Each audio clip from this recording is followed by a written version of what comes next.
Halo semuanya, kembali lagi bersama saya, Giovanni Mikael Suradikara, kelas 1C, NIM 21030200088, Prodi Ilmu Administrasi Bisnis. Pada video kali ini, saya akan menjelaskan buku Sosiologi Satu Pengantar Surjono Sukanto. Materi yang pertama, ilmu pengetahuan dan sosiologi. Yang pertama, ilmu sosial dan sosiologi. Sosiologi jelas ialah ilmu sosial yang objeknya adalah masyarakat. Sosiologi adalah ilmu pengetahuan yang berdiri sendiri sebab telah memenuhi segenap unsur-unsur ilmu pengetahuan yang ciri utamanya adalah: yang pertama, sosiologi bersifat empiris; yang kedua, sosiologi bersifat teoritis; yang ketiga, sosiologi bersifat kumulatif; dan yang keempat, sosiologi bersifat non-etnis. Manfaat ilmu-ilmu sosial dan korelasi antara ilmu-ilmu sosial dengan sosiologi yaitu: yang pertama, adanya suatu terminologi umum yang menyeragamkan banyak sekali disiplin sikap. Yang kedua, suatu teknik penelitian terhadap organisasi-organisasi yang akbar dan kompleks. Yang ketiga, suatu pendekatan sintetis yang meniadakan analisis fragmentaris dalam rangka korelasi internal antara bagian-bagian yang tidak dapat diteliti di luar konteks yang menyeluruh. Materi yang kedua, proses sosial dan interaksi sosial. A. Syarat terjadinya interaksi sosial. Interaksi sosial merupakan hubungan sosial yang dinamis, menyangkut hubungan antara individu, antara kelompok maupun antara individu dengan kelompok. Suatu interaksi sosial tidak akan mungkin terjadi apabila tidak memenuhi dua syarat, yaitu yang pertama, adanya kontak sosial; yang kedua, adanya komunikasi.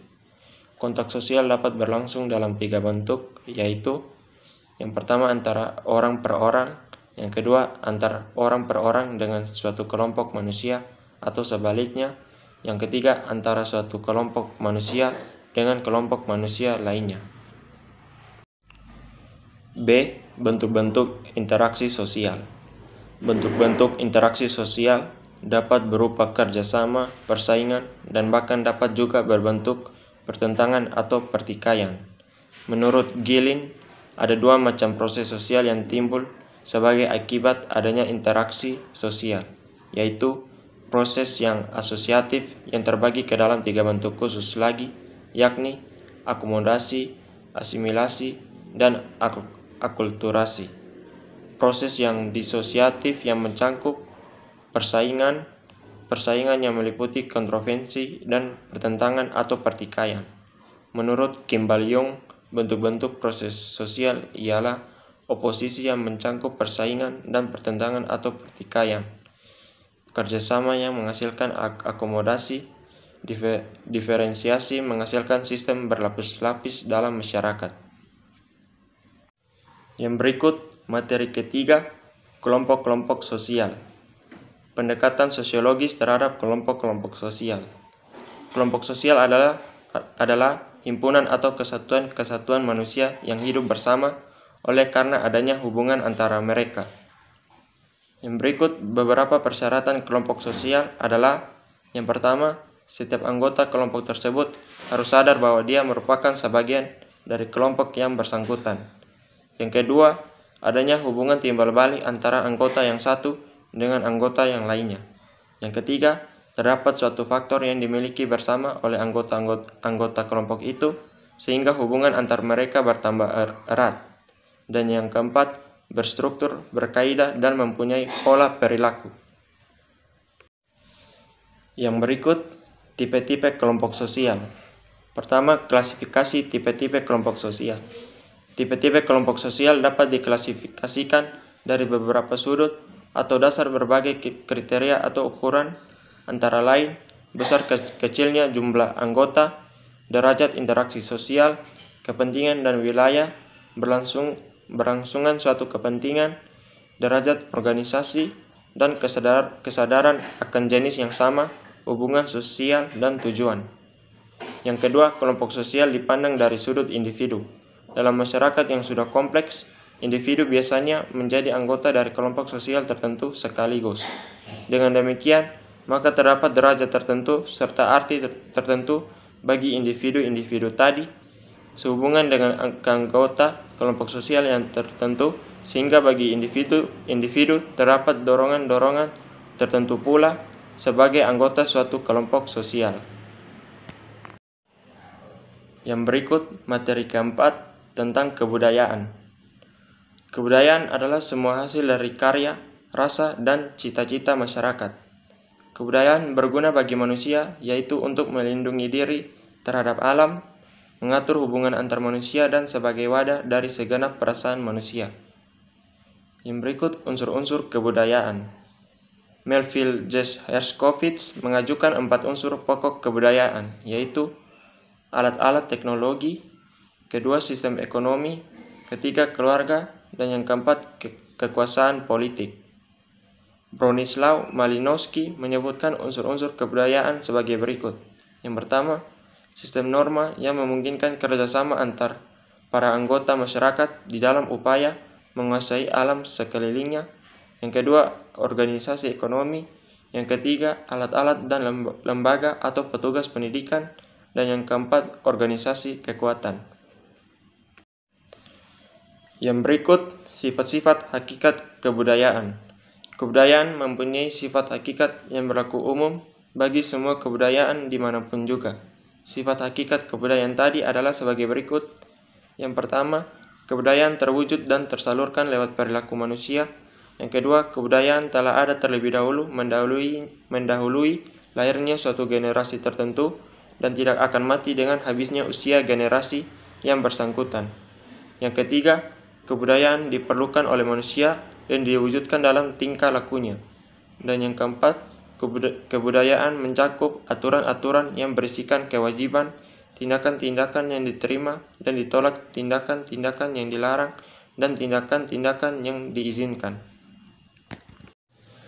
Yang berikut materi kelima tentang lembaga kemasyarakatan. Pengertian lembaga kemasyarakatan. Lembaga kemasyarakatan adalah himpunan norma-norma dari segala tindakan yang berkisar pada suatu kebutuhan pokok di dalam kehidupan masyarakat. Lembaga kemasyarakatan pada dasarnya mempunyai beberapa fungsi, yaitu yang pertama memberikan pedoman kepada masyarakat, yang kedua menjaga keutuhan masyarakat yang bersangkutan, yang ketiga memberikan pegangan kepada masyarakat untuk mengadakan sistem pengendalian sosial. Yang berikut ciri-ciri umum lembaga kemasyarakatan. Menurut Gilin, lembaga kemasyarakatan mempunyai beberapa ciri umum, yaitu yang pertama, suatu lembaga kemasyarakatan adalah suatu organisasi pola-pola pemikiran dan pola-pola perilaku yang terwujud melalui aktivitas kemasyarakatan dan hasil-hasilnya. Yang kedua, suatu tingkat kekekalan tertentu merupakan ciri semua lembaga kemasyarakatan. Yang ketiga, lembaga kemasyarakatan mempunyai satu atau beberapa tujuan tertentu. Yang keempat, lembaga kemasyarakatan mempunyai alat-alat perlengkapan yang dipergunakan untuk mencapai tujuan lembaga yang bersangkutan. Yang kelima, lambang biasanya juga merupakan ciri khas lembaga kemasyarakatan. Dan yang keenam, suatu lembaga kemasyarakatan mempunyai satu tradisi tertulis atau yang tidak tertulis. Materi yang berikut keenam tentang lapisan masyarakat atau stratifikasi sosial. Pengertian lapisan masyarakat. Sistem lapisan dalam masyarakat dalam sosiologi dikenal dengan istilah stratifikasi sosial, yang merupakan pembedaan penduduk atau masyarakat ke dalam kelas-kelas secara bertingkat. Yang berikut terjadinya lapisan masyarakat. Untuk meneliti terjadinya proses lapisan dalam masyarakat, pokok-pokoknya adalah sistem lapisan berpokok pada sistem pertentangan dalam masyarakat. Sistem demikian hanya mempunyai arti khusus bagi masyarakat tertentu yang menjadi objek penyelidikan. Sistem lapisan dapat dianalisis dalam arti-arti sebagai berikut. Yang pertama, distribusi hak-hak istimewa yang objektif seperti misalnya penghasilan, kekayaan, dan keselamatan. Yang kedua, sistem pertanggaan yang diciptakan oleh para warga masyarakat. Yang ketiga, kriteria sistem pertanggaan dapat berdasarkan kualitas pribadi, anggota kelompok kerabat tertentu, milik, wewenang atau kekuasaan. Yang keempat, lambang-lambang kedudukan seperti tingkah laku hidup, cara berpakaian, perumahan, keanggotaan pada suatu organisasi. Yang kelima, mudah sukarnya bertukar kedudukan. Dan yang keenam, solidaritas di antara individu atau kelompok-kelompok sosial yang menduduki kedudukan yang sama dalam sistem sosial masyarakat. Yang berikut, sifat sistem lapisan masyarakat. Sifat sistem lapisan masyarakat dapat tertutup dan dapat pula terbuka. Yang bersifat tertutup tidak memungkinkan pindahnya seseorang dari satu lapisan ke lapisan yang lain, baik gerak pindahnya itu ke atas atau ke bawah. Di dalam sistem yang demikian, satu-satunya jalan untuk masuk menjadi anggota suatu lapisan dalam masyarakat adalah kelahiran. Sebaliknya, di dalam sistem terbuka, setiap anggota masyarakat mempunyai kesempatan untuk berusaha dengan kecakapan sendiri untuk naik lapisan, atau bagi mereka yang tidak beruntung untuk jatuh dari lapisan yang atas ke lapisan di bawahnya. Yang berikut, kelas-kelas dalam masyarakat. Kelas sosial adalah semua orang atau keluarga yang sadar akan kedudukannya di dalam satu lapisan, sedangkan kedudukan mereka itu diketahui serta diakui oleh masyarakat umum. Menurut Kurt B. Meyer, berpendapat bahwa istilah kelas hanya dipergunakan untuk lapisan yang berdasarkan atas unsur-unsur ekonomis, sedangkan lapisan yang berdasarkan atas kehormatan kemasyarakatan dinamakan kelompok kedudukan. Max Weber mengatakan pembedaan antara dasar-dasar ekonomis dan dasar-dasar kedudukan sosial, akan tetapi dia tetap menggunakan istilah kelas bagi semua lapisan. Ada kelas yang bersifat ekonomis dibagi lagi dalam kelas yang berdasarkan atas pemilikan tanah dan benda-benda. Yang berikut materi ketujuh tentang kekuasaan, wewenang, dan kepemimpinan. Hakikat kekuasaan dan sumbernya. Kekuasaan mencakup kemampuan untuk memerintah dan juga untuk memberi keputusan-keputusan yang secara langsung maupun tidak langsung mempengaruhi tindakan-tindakan. Max Weber mengatakan kekuasaan adalah kesempatan seseorang atau sekelompok orang untuk menyadarkan masyarakat akan kemauan-kemauannya sendiri dengan sekaligus menerapkan terhadap tindakan-tindakan perlawanan dari orang-orang atau golongan tertentu. Dengan demikian, dapat dikatakan bahwa sifat hakikat kekuasaan dapat terwujud dalam hubungan yang simetris dan asimetris. Kekuasaan dapat bersumber dari beberapa faktor apabila sumber-sumber kekuasaan tersebut dikaitkan dengan kegunaannya. Yang berikut, cara-cara mempertahankan kekuasaan. Cara-cara atau usaha-usaha yang dapat dilakukan untuk mempertahankan kekuasaan antara lain dengan jalan meninggalkan segenap peraturan-peraturan lama, mengadakan sistem-sistem kepercayaan, pelaksanaan administrasi dan birokrasi yang baik, mengadakan konsolidasi secara horizontal dan vertikal. Yang berikut, wewenang. Menurut Max Weber, wewenang adalah suatu hak yang telah ditetapkan dalam suatu tata tertib sosial untuk menetapkan kebijaksanaan, menentukan keputusan mengenai persoalan yang penting, dan untuk menyelesaikan pertentangan. Wewenang ada 3 macam, yaitu wewenang karismatis, wewenang tradisional, wewenang rasional atau legal. Wewenang karismatik merupakan wewenang yang didasarkan pada karisma, yaitu suatu kemampuan khusus yang ada pada diri seseorang. Wewenang karismatik tidak diatur oleh kaidah-kaidah baik yang tradisional maupun rasional. Wewenang tradisional dapat dipunyai oleh seseorang maupun sekelompok orang. Wewenang tersebut dimiliki oleh orang-orang yang menjadi anggota kelompok. Wewenang rasional atau legal adalah wewenang yang disandarkan pada sistem hukum yang berlaku dalam masyarakat. Sistem hukum ini di sini dipahamkan sebagai kaidah-kaidah yang telah diikuti serta ditaati masyarakat dan bahkan yang telah diperkuat oleh negara. Yang berikut, kepemimpinan. Kepemimpinan adalah kemampuan seseorang untuk mempengaruhi orang lain, sehingga orang lain tersebut bertingkah laku sebagaimana dikehendaki oleh pimpinan tersebut.